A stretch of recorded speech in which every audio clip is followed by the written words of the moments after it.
बिस्मिल्लाहिर्रहमानिर्रहीम। अस्सलाम वालेकुम जी। आज हम क्वेश्चन करेंगे चाइना के कॉन्स्टिट्यूशन से national peoples congress as a highest organ of state authority in people's Republic of China. तो सबसे पहले तो जो हम देख लेते हैं कि जो इसका इंट्रोडक्शन में हम ये लिखेंगे कि जो चाइना का कॉन्स्टिट्यूशन है, प्रेजेंट कॉन्स्टिट्यूशन जो है, ये दिसंबर 4 1982 में अडॉप्ट किया गया था इनके नेशनल पीपल्स कांग्रेस की तरफ से, और ये अब तक जो है ऑलमोस्ट 5 टाइम्स जो है अमेंड हो चुका है। 1988 में पहली दफ़ा, उसके बाद 1993 में, फिर 1999 में, 2004 में एंड देन 2018 में। और इसमें हम एक कोटेशन लिखेंगे, ये बड़ी इंपॉर्टेंट कोटेशन है, ये हमारे मार्क्स को ऐड करेगी। पेंगजेन की है, PENGZHEN, पेंगजेन की का the nature of our state as a people's democratic dictatorship determines that in China it is the people and the people alone who are the masters of the state and society. उसके बाद हम national peoples Congress या NPC short form में कह लें, इसके बारे में देखते हैं कि चैप्टर 3 जो है कॉन्स्टिट्यूशन का, वो हमें बताता है कि जो लेजिस्लेचर है उसकी ऑर्गेनाइजेशन के बारे में हमें बताता है पीपल्स रिपब्लिक ऑफ चाइना में। और वो ऑर्गेनाइजेशन जो है, यानी जो नेशनल पीपल्स कांग्रेस है, यही उनकी लेजिस्लेचर है, और ये यूनिकैमरल लेजिस्लेचर है। By unicameral I mean that it has only one house, ये दो ईवानी मुकदरा नहीं है, एक ही ईवान है। और इसकी टोटल मेंबरशिप जो 2018 के इलेक्शन में थी वो थी 2980 मेंबर्स, 2980 मेंबर्स इसके टोटल हैं। और 13वीं ये नेशनल पीपल्स कांग्रेस की असम्बली जो है इलेक्ट हुई है 2018 में, और 5 साल इसका टेन्योर होता है। नेक्स्ट इलेक्शन जो है वो 2022 में होगा। तो ये दुनिया की लार्जेस्ट पार्लियामेंट भी है, largest parliament in the world है। तो इसके अलावा अगर हम देखें तो आर्टिकल 57 जो है चाइनीज़ कॉन्स्टिट्यूशन का, वो हमें बताता है कि highest organ of state power जो है वो भी नेशनल पीपल्स कांग्रेस ही है। और हमारा सवाल भी यही है कि नेशनल पीपल्स कांग्रेस जो है वो highest organ of the state है। तो इस चीज़ को आइन के अंदर जो तहफ़्फ़ुज़ मिला है वो आर्टिकल 57 में है, जिसमें यह क्लियरली बयान किया गया है कि Congress is the highest organ of state power. और कानून साजी के जितने भी इख्तियारात हैं वो नेशनल पीपल्स कांग्रेस में जो हैं वो वेस्टेड हैं। और इसके अलावा ये इसका जो थोड़ा सा सुप्रीम सोवियत यूनियन के अंदर, USSR के अंदर जो नेशनल जो सिस्टम था, उससे इसका रोल थोड़ा सा हटकर है, इस हवाले से कि वो बाईकैमरल है। वहाँ पर दो ईवानी मुकदना है, लेकिन यहाँ पर जो है वो यक ईवानी मुकदना है, एक ही ईवान है। और इस कंपोजिशन के हवाले से अब इसकी अगर ऑर्गेनाइजेशन देखी जाए तो मेंबर्स की तादाद मैं बता चुका हूँ कि 2980 होते हैं, और वो पूरे मुल्क से 35 यूनिट्स में, मुल्क को 35 यूनिट्स में उन्होंने डिवाइड किया हुआ है। और वहाँ से जो है ये मेंबर्स इलेक्ट होते हैं 5 साल के लिए। और जो इलेक्शन मोड है वो कहीं पर डायरेक्टली है और कहीं पर इनडायरेक्टली है, यानी कोई एक हमें यूनिफॉर्म सिस्टम नहीं मिलता इनके इलेक्शन का। और जो इसके मेंबर्स होते हैं उनको डेप्यूटीज़ कहा जाता है। और ये डेप्यूटीज़ जो हैं इनको प्रोविंसेस, ऑटोनमस रीजन्स, म्यूनसिपैलिटीज़ जो हैं सेंट्रल अथॉरिटी के अंडर रहते हुए डायरेक्टली इलेक्ट करती हैं। और इसी तरह से आर्म्ड फोर्सेस, चाइनीज़ रेजिडेंट्स जो कि अब्रॉड में, जैसे कि हांगकॉन्ग और मकाओ की उनकी जो एडमिनिस्ट्रेटिव रीजन्स हैं, वहाँ से भी इनको रिप्रेजेंटेशन मिलती है। इन मुख्तलिफ इलाकों से इनको जो है वो इलेक्ट किया जाता है। कॉन्स्टिट्यूशन में इनके इलेक्शन का तरीक़ाकार और उनकी तादाद का जो है तयन नहीं किया गया कि कितनी तादाद होगी, इलेक्शन का क्या तरीक़ाकार होगा, लेकिन जो इलेक्टोरल लॉ है उसके अंदर ये चीज़ें बयान की गई हैं। Next term of the office अगर देखी जाए तो वो 5 साल है आर्टिकल 60 के मुताबिक। तो लेकिन अगर किसी नागहानी आफत की वजह से या in case of any emergency अगर इलेक्शन जो है वो कराना मुश्किल हो जाए, इम्पॉसिबल हो जाए एक्सेप्शनल सर्कमस्टांसिस की वजह से, तो जो term of office sitting Congress की है वो बढ़ाई जा सकती है अनटिल नया दोबारा से इलेक्शन होने के हालात ना बन जाए, नई असम्बली जो है वो इलेक्ट होकर ना आ जाए, नई कांग्रेस जब तक इलेक्ट ना हो के आए। इसको सेशन को कन्वेन करने का जो तरीक़ाकार है, तो इसकी जो एक स्टैंडिंग कमेटी होती है वो बाकायदा उसका एक चेयरमैन होता है, एक वाइस चेयरमैन होता है, इसी तरह से सेक्रेटरी जनरल होता है और तकरीबन 75 के करीब उसके मेंबर्स होते हैं स्टैंडिंग कमेटी के। और स्टैंडिंग कमेटी ही दर हकीकत इसके तमाम इख्तियारात जो है वो इस्तेमाल करती है, क्योंकि कांग्रेस का एक सेशन जो है पहले फर्स्ट क्वार्टर के अंदर जो है वो बुलाया जाता है स्टैंडिंग कमेटी की तरफ से, लेकिन एडिशनल सेशन भी बुलाया जा सकता है अगर नेसेसरी समझा जाए। जब भी स्टैंडिंग कमेटी समझे कि नेसेसरी है सेशन बुलाना तो वो बुला सकती है, या फिर अगर कांग्रेस के 1/5 मेंबर्स जो हैं, ऑलमोस्ट 600 के करीब मेंबर्स अगर उसकी रिक्वेस्ट करें सेशन बुलाने की, तो कांग्रेस का जो चेयरमैन होगा वो सेशन कॉल कर सकता है। तो यहाँ से हमें पता चलता है कि ये सिर्फ साल में एक ही दफ़ा इसका इजलास होता है, और इजलास जो है वो बड़ा थोड़े से दिनों के लिए होता है बाकी ये सारा साल तकरीबन जो है इनएक्टिव रहता है, क्योंकि तादाद बहुत ज़्यादा है, तो डेलिब्रेशंस भी इतनी ज़्यादा नहीं होती। जो नुमाइंदों की वहाँ पर गुफ्तो शनीद है, डिस्कशंस हैं, वो बहुत ज़्यादा टाइम टेकिंग काम होता है। अगर सबको टाइम दिया जाए तो पता चलता है कि जो इसका रिप्रेजेंटेटिव करैक्टर है वो कोई इतना ज़्यादा सॉलिड नहीं है। उसके बाद हम बात करेंगे प्रिविलेजेस की, कि जितने भी इसके डेप्यूटीज़ होते हैं, जो इसके मेंबर्स होते हैं, उनको दुनिया की तमाम लेजिस्लेचर्स की तरह जो है वो कुछ प्रिविलेजेस हासिल हैं। जैसे कि जो भी वो स्पीच करेंगे इसके फ्लोर पर, या कोई भी वोट वो कास्ट करेंगे किसी भी हवाले से, तो उसके ऊपर उनकी कोई भी वो लायबल नहीं है उस हवाले से। और इसी तरह से कांग्रेस की इजाज़त के बगैर, या अगर नेशनल पीपल्स ऑफ कांग्रेस का इजलास ना हो रहा हो, तो उसकी स्टैंडिंग कमेटी की इजाज़त के बगैर जो है किसी भी मेंबर को अरेस्ट नहीं किया जा सकता, या फिर उसके ख़िलाफ़ कोई ट्रायल जो है वो प्लेस नहीं किया जा सकता।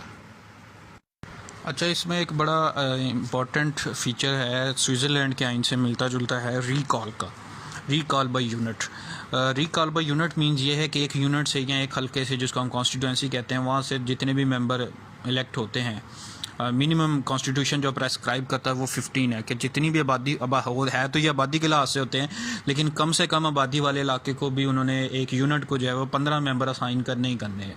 तो वो जो मेंबर्स हैं उनमें से अगर कोई अपनी ड्यूटी सही निभा नहीं रहा, तो यूनिट्स को ये इख्तियार है कि वो सुपरवाइज़ करेंगे अपने मेंबर्स को, जिनको उन्होंने जो डेप्यूटीज़ जो वहाँ से इलेक्ट होकर आए हैं, वो उनकी सुपरविजन करते हैं, और जब वो नेसेसरी समझते हैं कि कोई काम सही नहीं कर रहा, तो उसको वो रिकॉल कर सकते हैं, यानी उसके ओहदे से हटा सकते हैं, उसकी जगह से कोई उसकी जगह पर नया इलेक्शन होकर नया शख्स जो है वो अपॉइंट किया जा सकता है यूनिट की तरफ से। तो स्विट्ज़रलैंड के आइन में भी ये रिकॉल की ऑप्शन होती है, तो ये उससे मिलता जुलता सा फीचर है। अब बात करेंगे powers and functions of national peoples congress की। तो नेशनल पीपल्स ऑफ कांग्रेस जो है वो ऑल काइंड्स ऑफ पावर्स को एंजॉय करती है, उसको इस्तेमाल करती है, and covers all aspects of state functions.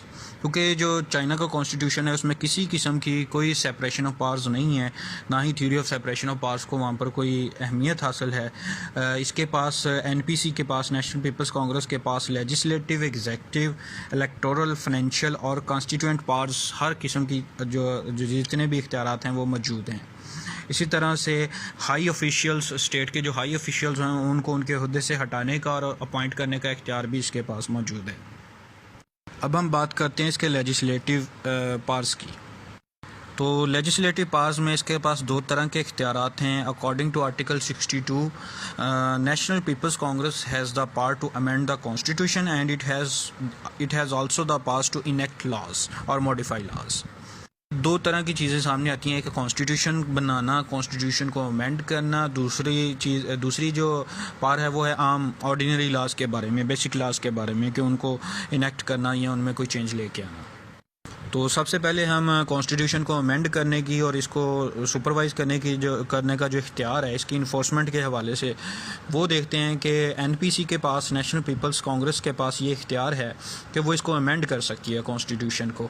और अमेंडमेंट का तरीक़ाकार क्या होगा कि या तो नेशनल पीपल्स कांग्रेस की जो स्टैंडिंग कमेटी है वो प्रपोज़ल दे, या फिर 1/5 जो नंबर ऑफ़ डिप्टीज़ हैं वो इसकी प्रपोज़ल दें। यहाँ एक यानी 600 के करीब मेंबर्स यहाँ तो प्रपोजल देंगे कि जी ये फ़लाँ शिक जो है इनकी या फ़लाँ आर्टिकल जो है इसको अमेंड किया जाए। यहाँ स्टैंडिंग कमेटी जो है वो रिकमेंड करेगी और फिर 2/3 अक्सरियत 2/3 मेजॉरिटी जो है ऑल डिप्टीज़ की, नॉट प्रेजेंट डिप्टीज़, ऑल यानी टोटल 2980 जो हैं उसका 2/3 मेजॉरिटी के साथ उसको पास करना, उनकी तायद हासिल होगी तो कॉन्स्टिट्यूशन अमेंड होगा। तो जो करंट कॉन्स्टिट्यूशन है जो कि 4 दिसंबर 1982 को अडॉप्ट हुआ था उसमें अब तक 5 दफ़ा तरमीम हुई है, 88 में, 93 में, 99 में, 2004 में और 2018 में। इसी तरह से एक बड़ा इंपॉर्टेंट इख्तियार आइन के हवाले से एनपीसी के पास है कि इसके पास ये इख्तियार है कि ये सुपरवाइज़ करेगी डायरेक्टली कि क्या कॉन्स्टिट्यूशन को in its true letter and spirit enforce किया जा रहा है या नहीं। तो ये बहुत बड़ा इख्तियार है कि to uphold the dignity of the constitution and ensure its enforcement, NPC is also granted power to supervise its enforcement. यानी इसके पास ये इख्तियार है कि वो इसको इन्फोर्समेंट के लिए जो है उसको सुपरवाइज़ करेगी कॉन्स्टिट्यूशन को, कि क्या कॉन्स्टिट्यूशन के ऊपर एक चेक एंड बैलेंस रखेगी कि उसको जो है लेटर एंड स्पिरिट में बिल्कुल जो है इन्फोर्स किया जा रहा है, इम्प्लीमेंट किया जा रहा है, उसकी ट्रू इम्प्लीमेंटेशन हो रही है या नहीं हो रही है। तो ये मैं एनपीसी का लफ्ज़ बार बार इस्तेमाल कर रहा हूँ, तो ये आप थोड़ा सा जहन में बिठा लें, नेशनल पीपल्स कांग्रेस इससे मेरा मुराद है। अच्छा, तो दूसरा जो लेजिस्लेशन के हवाले से इख्तियार है वो है आम इख्तियारात, आम जो लॉज हैं जैसे बेसिक लॉज और ऑर्डिनरी लॉज को इनेक्ट करना या अमेंडमेंट करना। तो उसके लिए सिंपल मेजॉरिटी लाजमी है, वो कोई भी मेंबर जो है वो प्रपोज कर सकता है सिंपल मेजॉरिटी के साथ, मोर दैन 50% वोट्स, 51% वोट अगर उसको तायद हासिल हो जाएगी तो वो अमेंडमेंट हो जाएगी या नया लॉ जो है बनाया जा सकता है। इसकी मिसाल में देख लें कि क्रिमिनल लॉ हो गया या सिविल लॉ हो गया, सिविल प्रोसीजरल लॉ हो गया, organic law of the national peoples congress हो गया, marriage law, nationality law, basic law of Hong Kong and Macao special administrative units. इनके जो जितने भी बेसिक लॉज हैं ये सारे इनकी पार्लियामेंट ने यानी इनकी लेजिस्लेचर ने ही बनाए हैं, जिसका नाम नेशनल पीपल्स कांग्रेस है। तो ये 2 तरह के हमें कानून साजी के हवाले से इख्तियारात देखने को मिलते हैं। और यहाँ पर एक इंतहाई इम्पोर्टेंट बात मैं करना चाहता हूँ कि जितने भी एक्ट्स बनाएगी एनपीसी, जितने भी कानून बनाती है नेशनल पीपल्स कांग्रेस, उनको किसी भी सुप्रीम कोर्ट में या किसी भी कोर्ट के अंदर चैलेंज नहीं किया जा सकता, उनकी कॉन्स्टिट्यूशनल वैलिडिटी को चैलेंज नहीं किया जा सकता, क्वेश्चन नहीं किया जा सकता। और ये जो फीचर है चाइना की पार्लियामेंट का, ये इसको निस्बतन बाकी तमाम जो वेस्टर्न की पार्लियामेंट्स हैं कि वहाँ पर अगर कोई कॉन्स्टिट्यूशनल वैलिडिटी का अगर कोई क्वेश्चन हो तो वो आमतौर पर सुप्रीम कोर्ट में रेफ़र किया जाता है और सुप्रीम कोर्ट उसको सुनती है, उसको डिसाइड करती है। अमेरिका की अदालत के पास तो बाकायदा जुडिशल रिव्यू का इख्तियार है, पाकिस्तान में भी अदालतें ये इख्तियार इस्तेमाल करती हैं, इंडिया में भी करती हैं। जैसे हमारे यहाँ तो सुमोटो का एक्शन का इख्तियार भी होता है अदालतों के पास। तो ये चाइना के हाँ जो लेजिस्लेशन है उसको कहीं पर भी चैलेंज नहीं किया जा सकता, किसी भी एक्ट को चैलेंज नहीं किया जा सकता। तो इस हवाले से जो नेशनल पीपल्स कांग्रेस है वो अपने वेस्टर्न काउंटर पार्ट से सुपीरियर है। अब हम बात करेंगे उसके बाद एग्जेक्टिव पावर्स की जो इसको हासिल हैं एनपीसी को। तो एग्जेक्टिव पावर्स तकरीबन 5 किस्म की हैं। पहली हैं इलेक्टिव पावर्स या इंतखाबी इख्तियारात, उसके बाद हैं डिसाइड टू अपॉइंट पावर, ये भी इंतखाब के हवाले से ही है लेकिन इसमें इलेक्शन नहीं होता बल्कि थोड़ा सा एक कह लें कि रेटिफिकेशन टाइप की पावर है। और तीसरा है removal of high officials from office है। और उसके बाद चौथी आ जाती है to determine major state issues और 5वीं आ जाती है मिसलेनियस पावर्स। तो 1 बाय 1 इनको हम एड्रेस करते हैं। तो इलेक्टिव पावर्स की अगर बात की जाए तो पीपल्स रिपब्लिक ऑफ चाइना के प्रेसिडेंट और वाइस प्रेसिडेंट को इलेक्ट करना, इसके अलावा सेंट्रल मिलिट्री कमीशन के चेयरमैन को इलेक्ट करना, ये पार्लियामेंट के इख्तियारात में है। इसी तरह से एनपीसी का इख्तियार है कि it can also elect president of supreme peoples court, यानी उनका जो चीफ जज है उसका जो प्रेसिडेंट है सुप्रीम कोर्ट जो है सुप्रीम पीपल्स कोर्ट, उसके प्रेसिडेंट को इलेक्ट करना। और जो सुप्रीम पीपल्स प्रोक्टोरेट है उसके प्रोक्यूरेटर जनरल को जो है उसको इलेक्ट करना भी इसके इख्तियारात में शामिल है। इसी तरह से जो नेशनल पीपल्स कांग्रेस की स्टैंडिंग कमेटी है जिसको कि कलीदी किरदार हासिल होता है इस ओवरऑल लेजिस्लेशन के हवाले से और तमाम इख्तियारात के हवाले से, उसके चेयरपर्सन, उसके वाइस चेयरपर्सन, उसके सेक्रेटरी जनरल और उसके जितने भी मेंबर्स हैं जो कि नंबर में ऑलमोस्ट 75 के करीब होते हैं, उनको इलेक्ट करना भी जो है स्टैंडिंग कमेटी को के जितने भी मेंबर्स हैं उनको इलेक्ट करना भी, और director of national supervisory commission जो है इसको इलेक्ट करना इसके इख्तियार में शामिल है। उसके बाद दूसरी किस्म आ जाती है डिसाइड टू अपॉइंट पावर और डिसाइड टू अपॉइंट।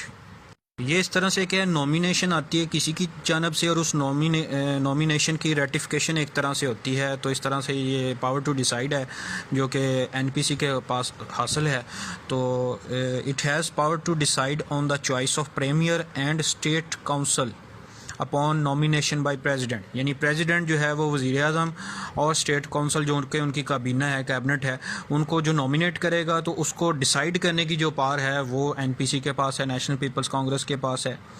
इसी तरह से वाइस प्रीमियर्स की, स्टेट काउंसलर्स की और मिनिस्टर्स और governor of people's bank of China जो है इनकी भी नॉमिनेशन प्रेसिडेंट करता है, और उनको जो डिसाइड करना है नॉमिनेशन की हतमी जो रेटिफिकेशन है वो एनपीसी करती है, नेशनल पीपल्स कांग्रेस करती है।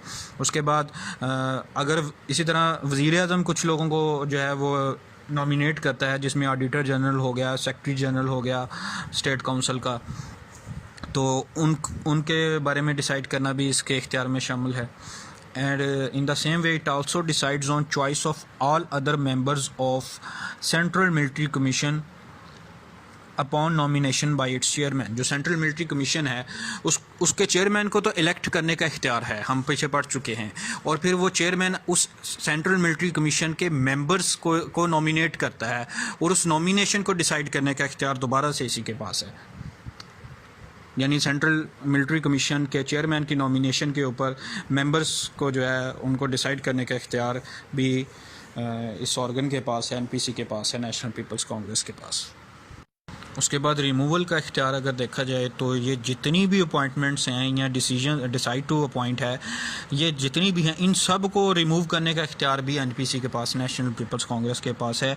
यानी इवन चाइना के president, vice president, premier, vice premier, state councillor, head of commission, secretary general of the state council and auditor general, chairman and other members of central military commission, president of supreme peoples court या procurator general जो है, या जितने भी ओहदे जिनका हमने जिक्र किया है उन सब को ओहदे से हटाने का इख्तियार इसके पास है आर्टिकल 63 के तहत।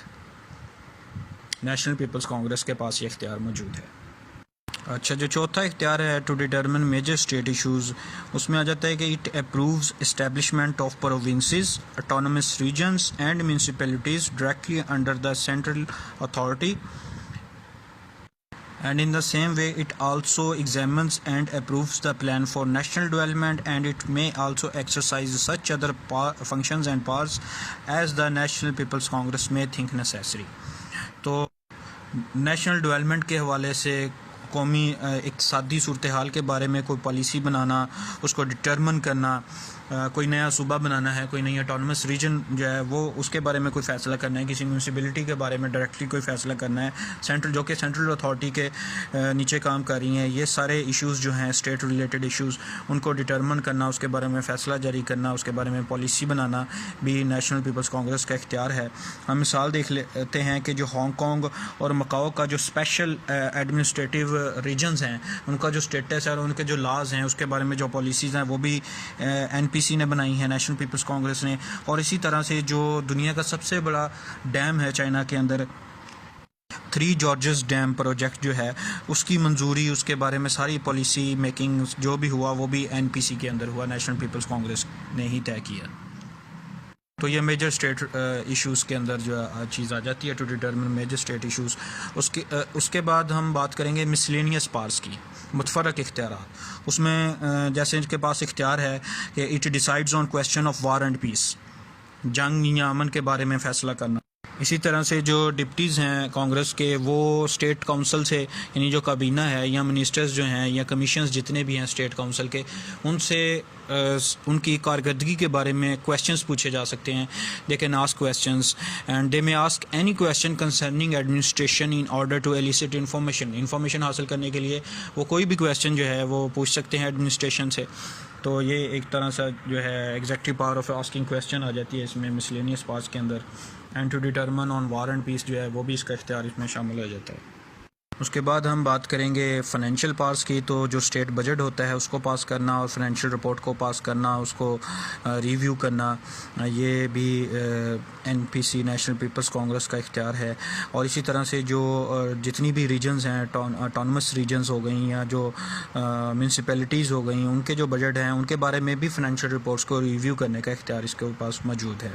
तो ये इसका जो है ये फाइनेंशियल इख्तियारात आ जाते हैं। तो ये जो हमने ज़िक्र किया है जितने भी इख्तियारात का, अगर उसको सामने रखा जाए तो पता चलता है कि कांग्रेस जो है वो बड़ी पावरफुल बॉडी है चाइना के अंदर। ये various types of powers and functions को एक्सरसाइज करती है and it is the only body to do that.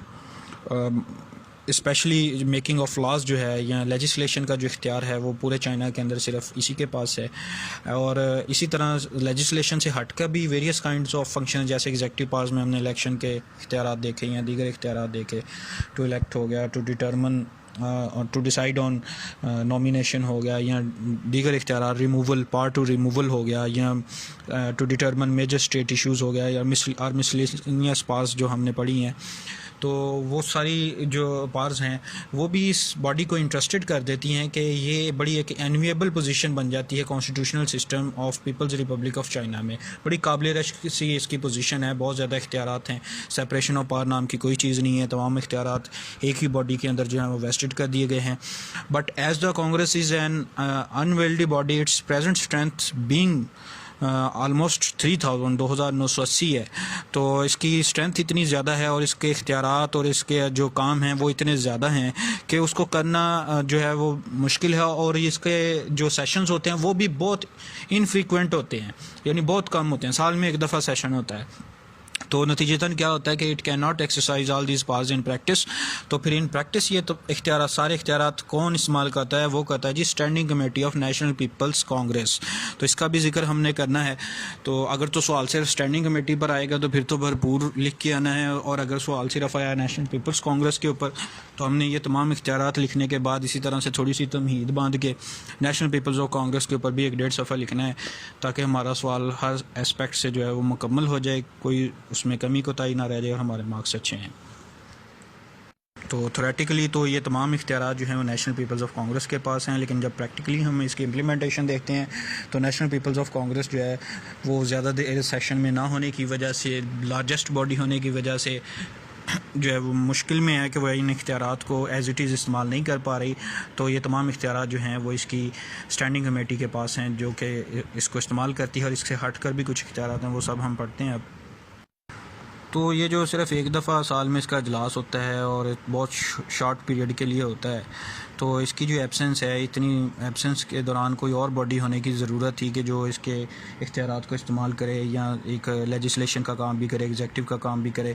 जैसे कि सोवियत रशिया के अंदर जो इससे पहले प्रेसिडियम का जो एक इंस्टीट्यूट था वो तकरीबन सुप्रीम सोवियत ऑफ यूएसएसआर की तमाम पावर्स और फंक्शंस को एक्सरसाइज करता था। तो उसी से मिलता जुलता जो है जब वो सुप्रीम सोवियत यानी जो उनकी यूएसएसआर की जो पार्लियामेंट थी, जब वो सेशन में नहीं होती थी तो प्रेसिडियम ये तमाम इख्तियार जो है वो इस्तेमाल करता था।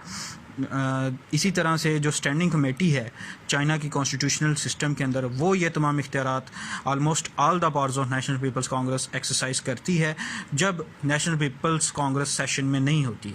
तो आर्टिकल 57 ऑफ द कॉन्स्टिट्यूशन जो है वो स्टैंडिंग कमेटी को परमानेंट बॉडी के तौर पर डिस्क्राइब करता है कॉन्स्टिट्यूशन के अंदर। तो इसकी कंपोजिशन अगर देखी जाए तो इसका एक चेयरमैन होता है, एक वाइस चेयरमैन होता है, सेक्रेटरी जनरल होता है, एंड सम अदर मेंबर्स होते हैं जो कि ऑलमोस्ट 75 तक होते हैं। तो नेशनल पीपल्स कांग्रेस जो है इन तमाम मेंबर्स को इलेक्ट करती है, चेयरमैन को भी, वाइस चेयरमैन को भी, सेक्रेटरी जनरल को भी, तमाम मेंबर्स को नेशनल पीपल्स कांग्रेस इलेक्ट करती है। ये नेशनल पीपल्स कांग्रेस के मेंबर होते हैं। और according to article 69 the standing committee is responsible to the national peoples Congress and reports to it. The national peoples Congress may recall the members of the standing committee. यानी जो standing committee जो है ये उसके ऊपर कोई आला अदारा नहीं है, बल्कि ख़ुद नेशनल पीपल्स कांग्रेस का बनाया हुआ है। और नेशनल पीपल्स कांग्रेस जब चाहे इन तमाम जो मेंबर्स उसने अपॉइंट किए हैं उनको वापस भी बुला सकती है, उनको हटाया जा सकता है उहदे से, नए मेंबर्स इलेक्ट किए जा सकते हैं। और नेशनल पीपल्स कांग्रेस की जो तमाम इख्तियारात हैं वो सारे के सारे स्टैंडिंग कमेटी जो है वो इस्तेमाल करती है। और स्टैंडिंग कमेटी जो है वो रिस्पॉन्सिबल है नेशनल पीपल्स कांग्रेस को, वो जवाबदेह है, जो भी काम करेगी उसको उसके लिए उसकी जवाबदेही हो सकती है। Term of the office same है, 5 ईयर्स है लेकिन ये एक परमानेंट कमेटी है।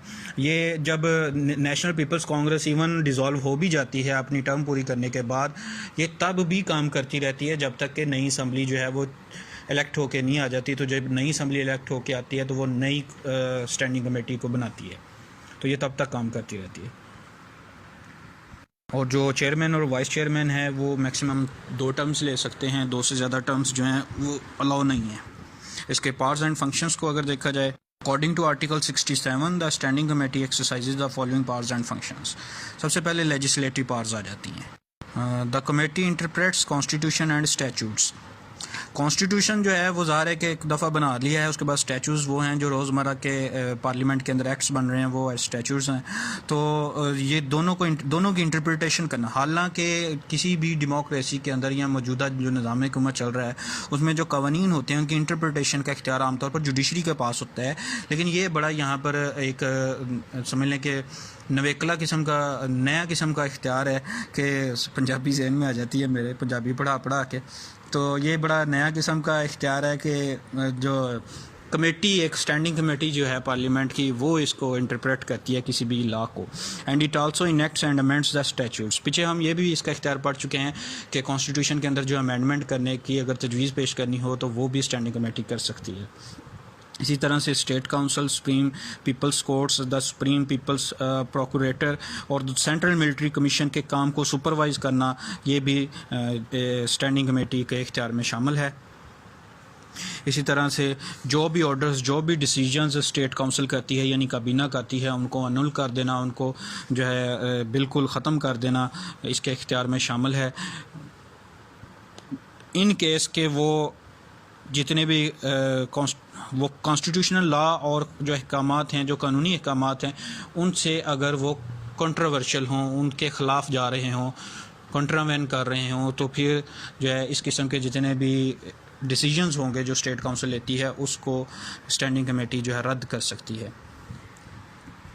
इसी तरह से सेंट्रल अथॉरिटी के डायरेक्टली इन्फ्लुएंस में जितनी भी म्यूनसिपैलिटीज़, ऑटोनमस रीजन्स और प्रोविंसेस की गवर्नमेंट्स हैं, उनके डिसीजंस को भी रिवाइज़ करना या अनल करने का इख्तियार इसके पास मौजूद है। उसके बाद एग्जेक्टिव पावर्स की अगर बात कर ली जाए तो जितने भी मिनिस्टर्स हो गए, auditor general, secretary general of state council, जिनको के प्राइम मिनिस्टर नॉमिनेट करता है, उनकी चॉइस पर डिसाइड करने का इख्तियार इसके पास है, ये हम पहले भी पढ़ चुके हैं। And members of central military commission upon recommendation of its chairman.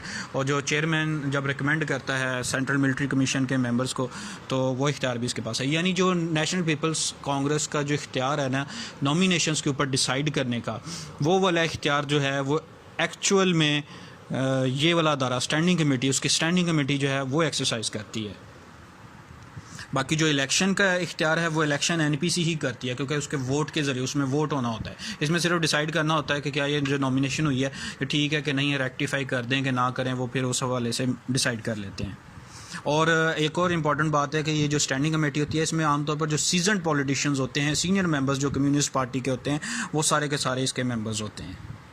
In the same way जो सुप्रीम पीपल्स कोर्ट है उसके वाइस प्रेसिडेंट को, जजेस को और other members of judicial committee जो हैं उनको हटाने का, उनको अपॉइंट करने का इख्तियार इसके पास है। लेकिन जो president of supreme peoples Court है उसको इलेक्ट करने का इख्तियार इसके पास नहीं है, बल्कि इसकी माँ के पास है। और इसकी माँ कौन सी है जी? एनपीसी है, नेशनल पीपल्स कांग्रेस है। और जुडिशरी की ही तरह बिल्कुल सुप्रीम प्रोक्टोरेट की जो डिप्टी होता है, उसका जो डिप्टी चीफ है, डिप्टी चीफ प्रोक्यूरेटर है, यहाँ प्रोक्यूरेटर्स हो गए और other members of the procuratorial committee of the supreme procuratorate जो है उनको अपॉइंट और डिसमिस करने का इख्तियार भी इसके पास है। लेकिन उसका जो चीफ होगा या चेयरमैन होगा उसका इलेक्शन जो है वो इसकी माँ यानी एनपीसी के पास है, स्टैंडिंग कमेटी के पास नहीं है। लेकिन उससे नीचे वाली जितनी भी अथॉरिटीज़ हैं उनको इलेक्ट करना, उनको अहदे से हटाना इसके पास इख्तियार है। इसी तरह से चाइना जितने भी इन्वेस्टर्स लगाता है, अपॉइंट करता है या उनको रिकॉल करता है, उनके बारे में डिसाइड करना, जो कि फॉरेन स्टेट्स में लगाए जाते हैं उनके बारे में डिसाइड करने का इख्तियार इसके पास है। इसी तरह से जितने भी ट्रीटीज़ और एग्रीमेंट्स फॉरेन स्टेट्स के साथ चाइना करता है, उनकी रेटिफिकेशन, उनको एब्रोगेट करना, उसका इख्तियार भी इसके पास है, रद्द करना या उसको मंजूरी दे देना। इसी तरह से स्टेट ऑफ वार को प्रोक्लेम करना, ये भी इसके इख्तियार में शामिल है स्टैंडिंग कमेटी के, ख़ास तौर पर जब कांग्रेस सेशन में ना हो और या फिर कोई ऐसा और उसी असना के अंदर जो है आर्मड अटैक जो है मुल्क के ऊपर हो जाए, या कोई इंटरनेशनल ट्रीटी ऑब्लिगेशन के तहत जो है वो फ़ौज भेजकर फुलफिलमेंट करनी हो, ट्रीटी की ऑब्लिगेशन की फुलफिलमेंट, कॉमन डिफेंस के ज़रिए से अगेंस्ट एनी एग्रेशन, यानी किसी मुल्क से के साथ अगर माहिदा है दफ़ाई नौयत का, उस हवाले से फ़ौज जो है वो भेजनी पड़ रही है तो उसका भी ये डिसाइड कर सकती है। इसी तरह से मुल्क के अंदर मार्शल लॉ लगाना, चाहे पूरे स्टेट के अंदर या फिर उसके कुछ हिस्से में या मखसूस हिस्से के अंदर मार्शल लॉ लगाना और उसको डिसाइड करना, इन जनरल और पार्शल मोबिलाइजेशन को डिसाइड करना भी इसके इख्तियार में शामिल है। इसी तरह से मिलिट्री, डिप्लोमेटिक और अदर स्पेशल टाइटल्स और रैंक्स को इंस्टीट्यूट करने का इख्तियार इसके पास है। इसी तरह से स्पेशल पार्डन्स ग्रांट करने का इख्तियार इसके पास है। स्टेट मेडल्स और ऑनर, टाइटल्स ऑफ ऑनर जितने भी होते हैं उनको डिसाइड करने का, उनको इंस्टीट्यूट करने का इख्तियार इसके पास है कि किन को कन्फर करने हैं। और lastly exercise and performs such other powers and the Congress vest functions as in the standing committee, और ऐसे तमाम इख्तियार जो कांग्रेस स्टैंडिंग कमेटी को दे उन तमाम इख्तियारात को एक्सरसाइज करने का हक इसको हासिल है। उसके बाद इसका एक बड़ा इंपॉर्टेंट इख्तियार है supervising and directing other committees of national peoples Congress. तो नेशनल पीपल्स कांग्रेस जो है वो अपने जितने भी फंक्शंस हैं उनको परफॉर्म करने के लिए बहुत सारी कमेटीज़ कायम करती हैं, जैसे कि बिल्स कमेटी हो गई, बजट कमेटी हो गई या फिर क्रेडेंशियल्स कमेटी हो गई।